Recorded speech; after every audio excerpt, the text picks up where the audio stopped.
지금부터 2024 헌납 8 대통령 윤석열 탄핵 사건에 대한 선고를 시작하겠습니다. 먼저 적법 요건에 관하여 살펴보겠습니다. 이 사건 계엄 선포가 사법심사의 대상이 되는지에 관하여 보겠습니다.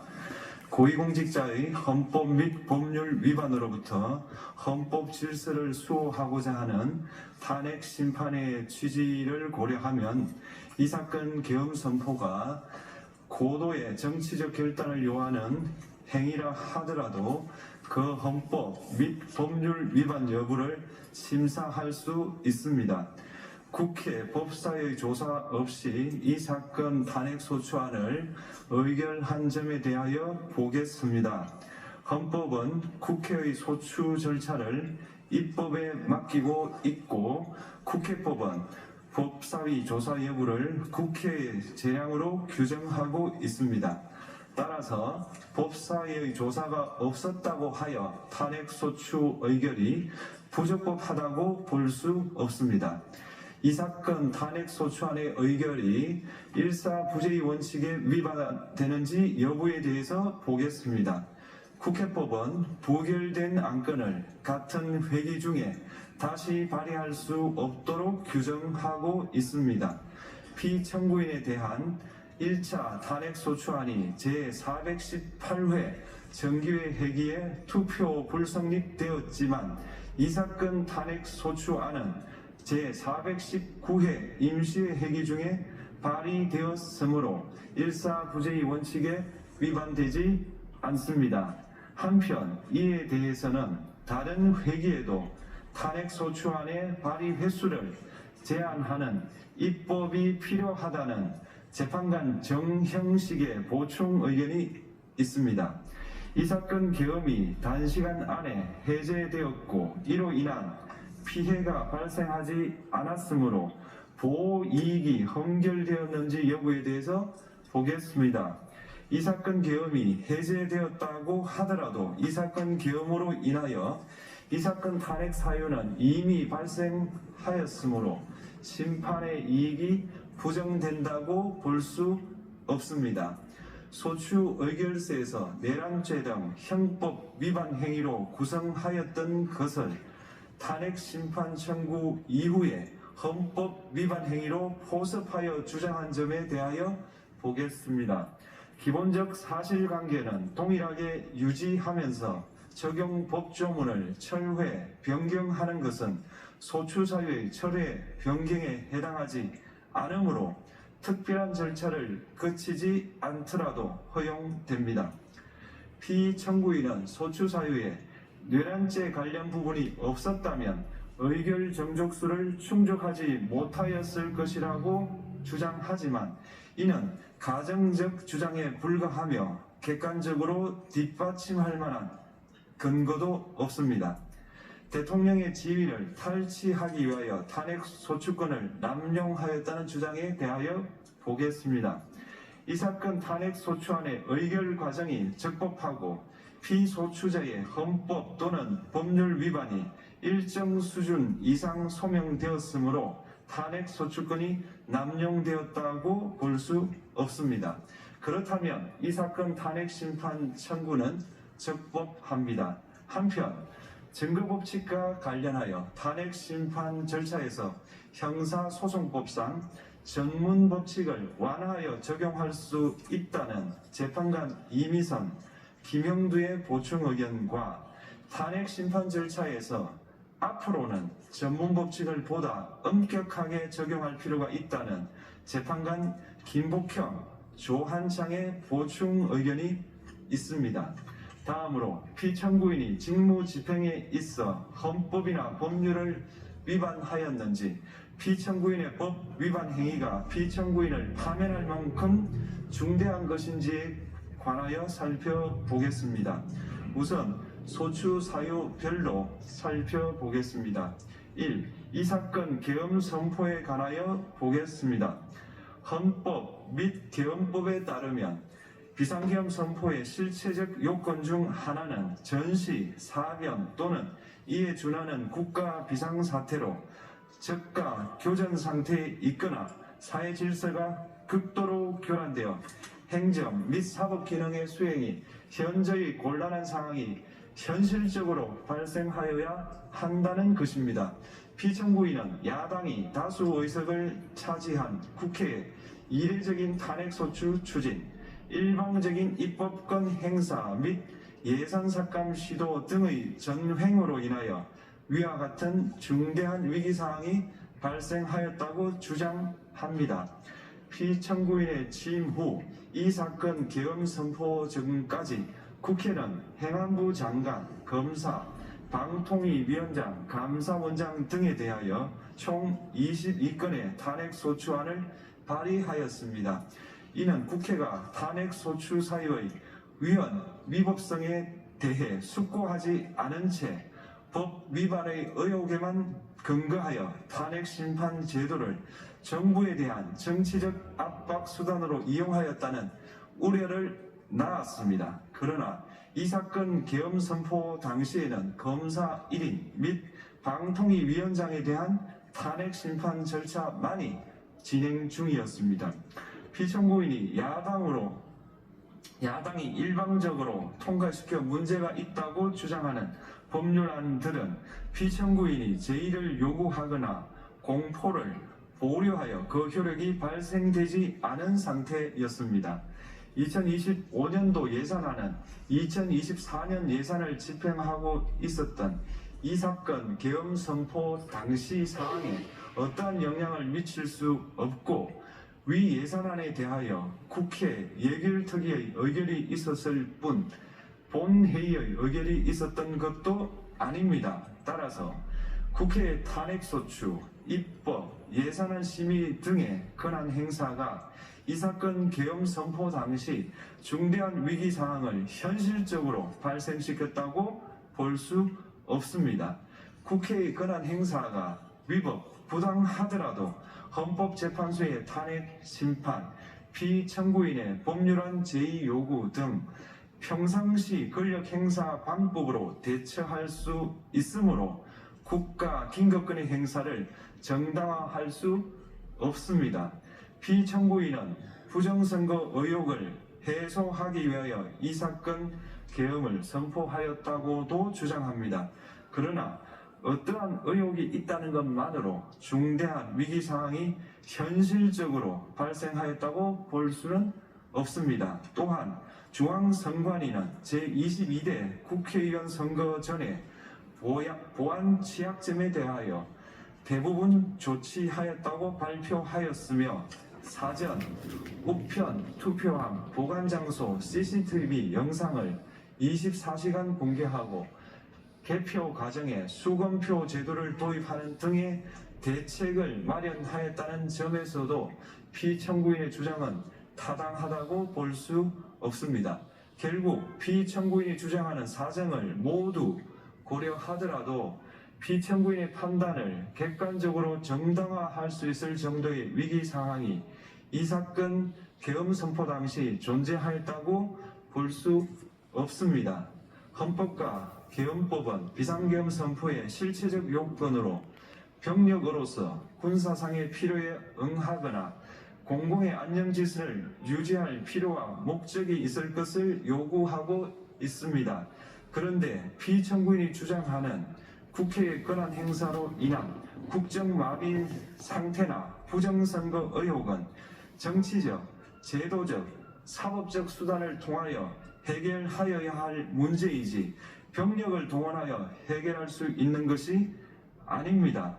피청구인은 이 사건 계엄이 야당의 전횡과 국정위기 상황을 국민에게 알리기 위한 경고성 계엄 또는 호소형 계엄이라고 주장하지만 이는 계엄법이 정한 계엄 선포의 목적이 아닙니다. 또한 피청구인은 계엄 선포에 그치지 아니하고 군경을 동원하여 국회의 권한 행사를 방해하는 등의 헌법 및 법률 위반 행위로 나아갔으므로 경고성 또는 호소형 계엄이라는 피청구인의 주장을 받아들일 수 없습니다. 그렇다면 이 사건 계엄 선포는 비상계엄 선포의 실체적 요건을 위반한 것입니다.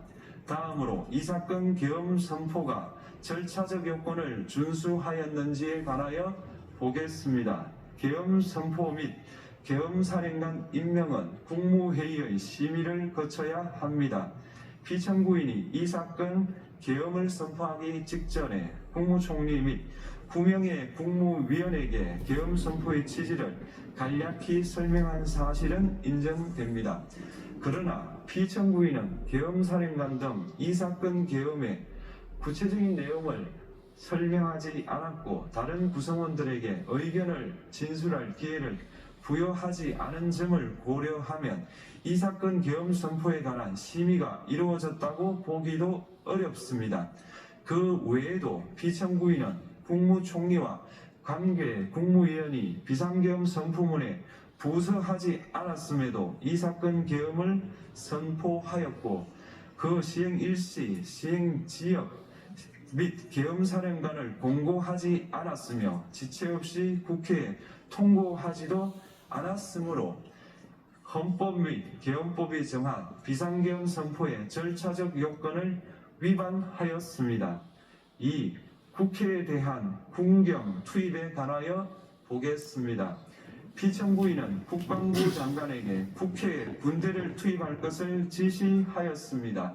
이에 군인들은 헬기 등을 이용하여 국회 경내로 진입하였고 일부는 유리창을 깨고 공간 내부로 들어가기도 하였습니다. 피청구인은 육군 특수전 사령관 등에게 의결 정족수가 채워지지 않은 것 같으니 문을 부수고 들어가서 안에 있는 인원들을 끄집어내는 등의 지시를 하였습니다. 또한 피청구인은 경찰청장에게 계엄사령관을 통하여 이 사건 포고령의 내용을 알려주고 직접 6차례 전화를 하기도 하였습니다. 이에 경찰청장은 국회 출입을 전면 차단하도록 하였습니다. 이로 인하여 국회로 모이고 있던 국회의원들 중 일부는 담장을 넘어가야 했거나 아예 들어가지 못하였습니다. 한편 국방부 장관은 필요시 체포할 목적으로 국군 방첩사령관에게 국회의장, 각 정당 대표 등 14명의 위치를 확인하라고 지시하였습니다. 피청구인은 국가정보원 1차장에게 전화하여 국군 방첩사령부를 지원하라고 하였고 국군 방첩사령관은 국가정보원 1차장에게 위 사람들에 대한 위치 확인을 요청하였습니다. 이와 같이 피청구인은 군경을 투입하여 국회의원의 국회 출입을 통제하는 한편 이들을 끌어내라고 지시함으로써 국회의 권한 행사를 방해하였으므로 국회에 계엄 해제 요구권을 부여한 헌법 조항을 위반하였고 국회의원의 심의 표결권, 불체포 특권을 침해하였습니다. 또한 각 정당의 대표 등에 대한 위치 확인 시도에 관여함으로써 정당 활동의 자유를 침해하였습니다. 피청구인은 국회의 권한 행사를 막는 등 정치적 목적으로 병력을 투입함으로써 국가안전보장과 국토방위를 사명으로 하여 나라를 위해 봉사하여 온 군인들이 일반 시민들과 대치하도록 만들었습니다. 이에 피청구인은 국군의 정치적 중립성을 침해하고 헌법에 따른 국군 통수 의무를 위반하였습니다. 3. 이 사건 포고령 발령에 관하여 보겠습니다. 피청구인은 이 사건 포고령을 통하여 국회, 지방의회, 정당의 활동을 금지함으로써 국회에 계엄 해제 요구권을 부여한 헌법조항, 정당 제도를 규정한 헌법조항, 대의민주주의 권력분리 원칙을 위반하였습니다. 비상계엄 하에서 기본권을 제한하기 위한 요건을 정한 헌법 및 계엄법 조항, 영장주의를 위반하여 국민의 정치적 기본권, 단체 행동권, 직업의 자유를 침해하였습니다. 4. 중앙선관위에 대한 압수수색에 관하여 보겠습니다. 피청구인은 국방부 장관에게 병력을 동원하여 선관위의 전산 시스템을 점검하라고 지시하였습니다. 이에 따라 중앙선관위 청사에 투입된 병력은 출입 통제를 하면서 당직자들의 휴대전화를 압수하고 전산 시스템을 촬영하였습니다. 이는 선관위에 대하여 영장 없이 압수수색을 하도록 하여 영장주의를 위반한 것이자 선관위의 독립성을 침해한 것입니다. 5. 법조인에 대한 위치 확인 시도에 관하여 보겠습니다. 앞서 말씀드린 바와 같이 피청구인은 필요시 체포할 목적으로 행해진 위치 확인 시도에 관여하였는데 그 대상에는 퇴임한 지 얼마 되지 않은 전 대법원장 및 전 대법관도 포함되어 있었습니다. 이는 현직 법관들로 하여금 언제든지 행정부에 의한 체포 대상이 될 수 있다는 압력을 받게 함으로 사법권의 독립을 침해한 것입니다. 지금까지 살펴본 피청구인의 법 위반 행위가 피청구인을 파면할 만큼 중대한 것인지 관하여 보겠습니다. 피청구인은 국회와의 대립상을 타개할 목적으로 이 사건 계엄을 선포한 후 군경을 투입시켜 국회의 헌법상 권한 행사를 방해함으로써 국민주권주의 및 민주주의를 부정하고 병력을 투입시켜 중앙선관위를 압수수색하도록 하는 등 헌법이 정한 통치구조를 무시하였으며 이 사건 포고령을 발령함으로써 국민의 기본권을 광범위하게 침해하였습니다. 이러한 행위는 법치국가 원리와 민주국가 원리의 기본 원칙들을 위반한 것으로 그 자체로 헌법 질서를 침해하고 민주공화정의 안정성에 심각한 위해를 끼쳤습니다. 한편 국회가 신속하게 비상계엄 해제 요구를 결의할 수 있었던 것은 시민들의 저항과 군경의 소극적인 임무 수행 덕분이었으므로 이는 피청구인의 법 위반에 대한 중대성 판단에 영향을 미치지 않습니다. 대통령의 권한은 어디까지나 헌법에 의하여 부여받은 것입니다. 피청구인은 가장 신중히 행사되어야 할 권한이 국가 긴급권을 헌법에서 정한 한계를 벗어나 행사하여 대통령으로서의 권한 행사에 대한 불신을 초래하였습니다. 피청구인이 취임한 이래 야당이 주도하고 이례적으로 많은 탄핵 소추로 인하여 여러 고위공직자의 권한 행사가 탄핵 심판 중 정지되었습니다. 2025년도 예산안에 관하여 헌정사상 최초로 국회 예산결산특별위원회에서 정액 없이 감액에 대해서만 야당 단독으로 의결하였습니다. 피청구인이 수립한 주요 정책들은 야당의 반대로 시행될 수 없었고 야당은 정부가 반대하는 법률안들을 일방적으로 통과시켜 피청구인의 제2 요구와 국회의 법률안 의결이 반복되기도 하였습니다. 그 과정에서 피청구인은 야당의 전횡으로 국정이 마비되고 국익이 현저히 저해되어 가고 있다고 인식하여 이를 어떻게든 타개하여야만 한다는 막중한 책임감을 느끼게 되었을 것으로 보입니다. 피청구인이 국회의 권한 행사가 권력 남용이라거나 국정 마비를 초래하는 행위라고 판단한 것은 정치적으로 존중되어야 합니다.